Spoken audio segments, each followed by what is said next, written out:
जय श्री राम दोस्तों। आज हम भारतीय संविधान से संबंधित कुछ महत्वपूर्ण जानकारी को एकत्र करेंगे। ठीक है, ये बहुत ही महत्वपूर्ण वीडियो। अगर आपको इसकी पीडीएफ चाहिए होगी तो आप इसके लिए कमेंट कर सकते हैं। ठीक है, आपको निःशुल्क पीडीएफ प्रदान की जाएगी। ये कुछ विषय हैं जिनके बारे में आज हम बात करने वाले हैं। ठीक है, वीडियो को ज़्यादा लंबी नहीं बनाएंगे और सीधे शुरू करते हैं। प्रस्तावना। भारत का संविधान। प्रस्तावना भारतीय संविधान को समझने के लिए यह जरूरी है कि संविधान क्या है, इसका विकास कैसे हुआ, संविधान संवैधानिक विधि का क्या तात्पर्य है तथा संविधानवाद का भी ज्ञान जरूरी है।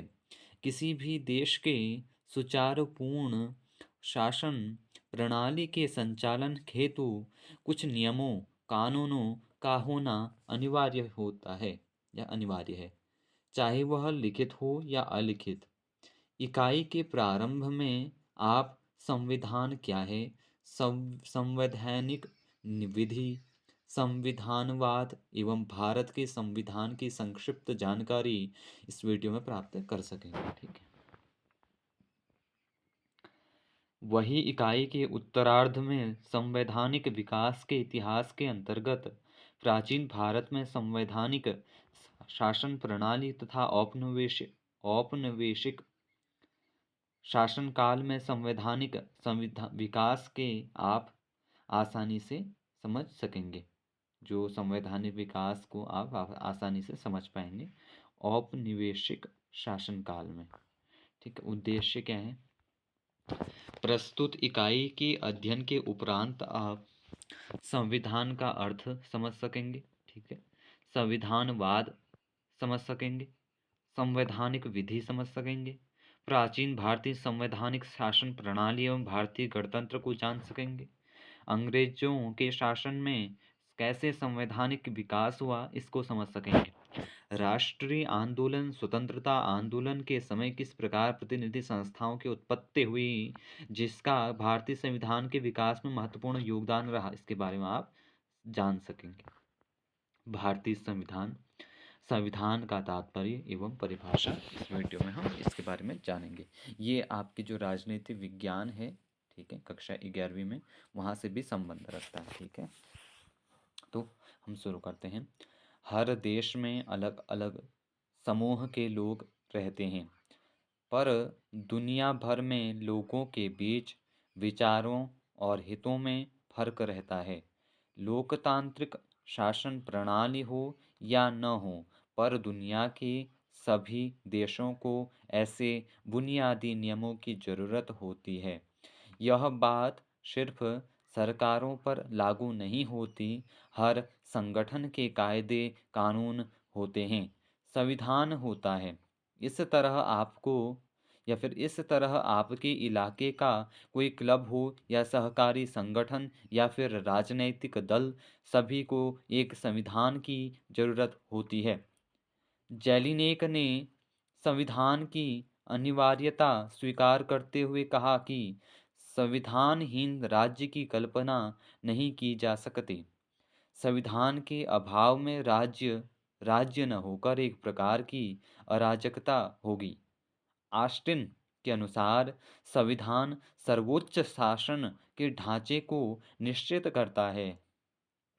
गिलक्राइस्ट गिलक्राइस्ट के अनुसार संविधान उन लिखित या अलिखित नियमों तथा कानूनों का समूह होता है जिनके द्वारा सरकार का संगठन, सरकार की शक्तियों का विभिन्न अंगों के वितरण और इन शक्तियों के प्रयोग के सामान्य सिद्धांत निश्चित किए जाते हैं। के.सी. वीहियर के अनुसार संविधान का प्रयोग संपूर्ण शासन व्यवस्था के लिए किया जाता है। संविधान में निहित नियम एवं सिद्धांत सरकार को नियमित करते हैं। ये संविधान की परिभाषा हमने जानी। आगे संविधान का अर्थ क्या हुआ, ठीक है, तो उसको हम जानेंगे। संविधान का अर्थ किसी देश का संविधान उसकी राजनीतिक व्यवस्था का वह बुनियादी ढांचा निर्धारित करता है जिसके अंतर्गत उसकी जनता शासित होती है। यह राज्य की विधायिका, कार्यपालिका और न्यायपालिका जैसे प्रमुख अंगों की स्थापना करता है, उनकी शक्तियों की व्याख्या करता है, उनके दायित्वों का सीमांकन करता है और उनके पारस्परिक तथा जनता के साथ संबंधों का विनियमन करता है। संविधान लिखित नियमों की ऐसी किताब है जिसे किसी देश में रहने वाले सभी लोग सामूहिक रूप से मानते हैं। मैं इसको थोड़ा सा बड़ा जूम कर देता हूँ आपके लिए। ठीक। संविधान सर्वोच्च कानून है जिससे किसी क्षेत्र में रहने वाले लोगों के बीच के आपसी संबंध तय होने के साथ साथ लोगों और सरकार के बीच के संबंध भी तय होते हैं। लोकतंत्र में प्रभुसत्ता जनता में निहित होती है। आदर्शतया जनता ही स्वयं अपने ऊपर शासन करती है, किंतु प्रशासन की बढ़ती हुई जटिलताओं तथा राष्ट्ररूपी राज्यों के बढ़ते हुए आकार के कारण प्रत्यक्ष लोकतंत्र अब संभव नहीं रहा। जनता अपनी प्रभुसत्ता का सबसे पहला तथा सबसे बुनियादी अनुप्रयोग तब करती है जब वह अपने आप को एक ऐसा संविधान प्रदान करती है जिसमें उन बुनियादी नियमों की रूपरेखा दी जाती है जिसके अंतर्गत राज्य के विभिन्न अंगों की कतिपय शक्तियां अंतरित की जाती हैं और जिनका प्रयोग उनके द्वारा किया जाता है। संघीय राज्य व्यवस्था में संविधान संघ स्तर पर और दूसरी ओर राज्यों या इकाइयों के स्तर पर राज्यों के विभिन्न अंगों के बीच शक्तियों का निरूपण, परिसीमन और वितरण करता है। किसी देश के संविधान को इसकी ऐसी आधार विधि भी जा सकता है, फिर कहा जाता है, जो उसकी राज्य व्यवस्था के मूल सिद्धांत निहित करती है और जिसकी कसौटी पर राज्य की अन्य सभी विधियों तथा कार्यपालक कार्यों को उनकी विधि मान्यता तथा वैधता के लिए कसा जाता है। प्रत्येक संविधान उसके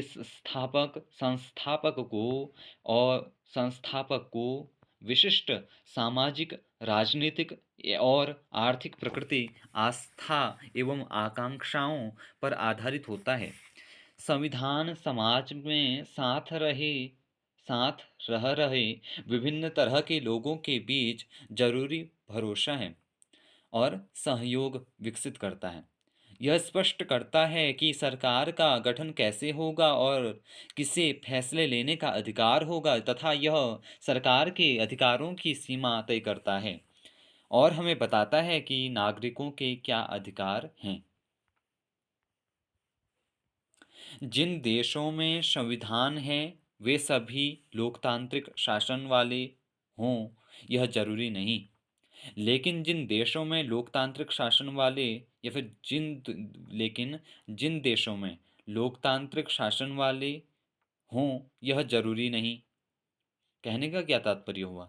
जिन देशों में संविधान है वे सभी लोकतांत्रिक शासन वाले हों यह जरूरी नहीं है, लेकिन ऐसा भी जरूरी नहीं है कि जहाँ पे संविधान है और वो लोकतांत्रिक शासन वाले हों, ये भी जरूरी नहीं। लेकिन जिन देशों में लोकतांत्रिक शासन है वहाँ संविधान का होना जरूरी है, यानी जहाँ लोकतांत्रिक शासन है वहाँ संविधान होना आवश्यक है। ठीक है। हर लोकतांत्रिक देश में शासन व्यवस्था में एक लिखित संविधान का होना अनिवार्य माना जाता है। संविधान को एक जड़ दस्तावेज मात्र मान लेना ठीक नहीं होगा, क्योंकि संविधान केवल वही नहीं है जो संविधान के मूल पाठ में लिखित है। संविधान सक्रिय संस्थाओं का एक सजीव संघट्ट है। यह निरंतर पनपता रहता है, पल्लवित रहता है। हर संविधान इसी बात से अर्थ तथा तत्व ग्रहण करता है कि उसे किसी तरह या फिर किस तरह अमल में लाया जा रहा है। बहुत कुछ इस पर निर्भर है कि देश के न्यायालय किस प्रकार उसका निवर्चन या फिर निवार्चन करते हैं। तथा उसके अमल में लाने की वास्तविक प्रक्रिया में उसके चारों ओर कैसी परिपाटियां तथा प्रथाएं जन्म लेती हैं। आगे है संविधान का अर्थ एवं संवैधानिक विधि। संविधानवाद उन विचारों व सिद्धांतों की ओर संकेत करता है जो संविधान का विवरण एवं समर्थन प्रस्तुत करते हैं, जिनके माध्यम से राजनीतिक शक्ति पर प्रभावी नियंत्रण स्थापित करना संभव होता है। संविधानवाद में शासन संविधान के अनुसार संचालित होना चाहिए और उस पर ऐसा प्रभावशाली नियंत्रण कायम रहे जिससे उन मूल्यों व राजनीतिक आदर्शों की सुरक्षा को आघात न पहुंचे जिनके लिए जनता ने राज्य के बंधन को स्वीकारा है। संविधानवाद कानून की सर्वोच्चता पर आधारित, व्यक्ति की सर्वोच्चता पर नहीं। संविधानवाद एक ऐसी राज्य व्यवस्था की संकल्पना है जो संविधान के अंतर्गत हो तथा जिससे सरकार के अधिकार सीमित और विधि के अधीन हो। स्वेच्छाधारी, सत्तावादी अथवा सर्वाधिकारवादी जैसे शासनों के विपरीत संवैधानिक शासन प्रायः लोकतांत्रिक होता है तथा लिखित संविधान के द्वारा नियमित होता है। लिखित संविधान में राज्य के विभिन्न अंगों की शक्तियों तथा उनके दायित्वों की परिभाषा तथा सीमांकन होता है। लिखित संविधान के अंतर्गत स्थापित सरकार सांकुश सरकार ही हो सकती है, लेकिन यह भी संभव है कि किन्हीं देशों में ऐसे अनेक उदाहरण मिलते हैं। लिखित संविधान तो हो लेकिन लोकतांत्रिक व्यवस्था ना हो। कहा जा सकता है कि उनके पास संविधान है किंतु वहां पर संविधानवाद नहीं है। ऐसे भी उदाहरण हैं जैसे ब्रिटेन, जहां लिखित संविधान नहीं है किंतु लोकतंत्र में संविधानवाद है। संवैधानिक विधि है। संवैधानिक विधि सामान्यतया संविधान के उपबंधों में समाविष्ट देश की मूलभूत विधि की द्योतक है। विशेष रूप से इसका सरोकार राज्य के विभिन्न अंगों के बीच और संघ तथा इकाइयों के बीच शक्तियों के वितरण के ढांचे की बुनियादी विशेषताओं से होता है। किंतु आधुनिक संवैधानिक विधि में खास तौर पर स्वाधीन प्रातिनिधिक लोकतंत्रों में मूल मानव अधिकारों और नागरिकों तथा राज्य के परस्पर संबंधों पर सर्वाधिक बल दिया जाता है। इसके अलावा संवैधानिक विधि के स्रोतों में संविधान का मूल पाठ ही सम्मिलित नहीं होता।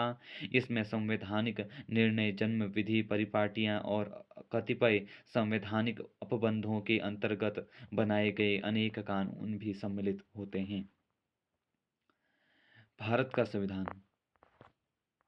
ठीक है, तो इस वीडियो को हम कंप्लीट कर लेते हैं और आगे जो प्रश्न रहेंगे उनके उत्तर आप इसके माध्यम से जो भी हमने देखा तो वहाँ से आपको प्राप्त हो जाएंगे। ठीक है। भारत का संविधान। भारतीय संविधान भारत के लोगों द्वारा बनाया गया तथा स्वयं को समर्पित किया गया है। संविधान सभा द्वारा 26 नवंबर 1949 को अंगीकार किया गया। यह 26 जनवरी 1950 से पूर्ण रूप से लागू हो गया। संविधान में 22 भाग, 395 अनुच्छेद और 8 अनुसूचियां थीं। इस समय संविधान में बहुत संशोधन हो चुके हैं। संविधान में समय समय पर संशोधन हुए, जिसमें कुछ अनुच्छेद संशोधनों के द्वारा निकाल दिए गए और कुछ के साथ क, ख, ग आदि करके नए अनुच्छेद जोड़ दिए गए। किंतु संदर्भ में सुविधा की दृष्टि से संविधान के भागों और अनुच्छेदों की मूल संख्याओं में परिवर्तन नहीं किया गया। इस समय गणना की दृष्टि से कुल 1 से 395 तक वस्तुतया 445 हो गए हैं।